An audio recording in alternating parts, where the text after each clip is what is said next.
اردیبهشت ماهی‌ها ظاهرشون آرومه، صداشون نرمه، رفتارشون ملایمه. ولی اگه یه چیزی رو بخوان دیگه تمومه. تا نگیرنش ول نمی‌کنن. یه جور سماجت دارن که حتی گوگل هم گاهی میگه نمیدونم، بیخیال شو. اهل عجله نیستن، کلا با دنده سنگین زندگی میکنن. اگه پایان دنیا باشه، اردیبهشتی هنوز داره دنبال پلیلیست مورد علاقش میگرده که باحال‌تر نابود شه. یه اردیبهشتی رو میتونی تو حالتی پیدا کنی که داره با آرامش موسیقی گوش میده، چای میخوره و به هیچ چی کاری نداره. فقط کافیه جای بالش رو عوض کنی.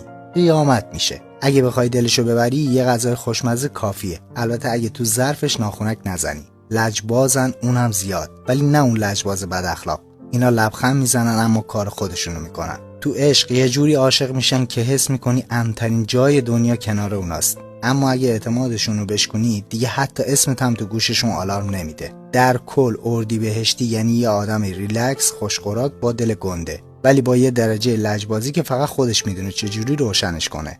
اگه یکیشو داری قدرشو بدون، چون اینا از اونایین که یه بار میان ولی تا ته دل آدم میمونن. اردیبهشتی، تولدت مبارک.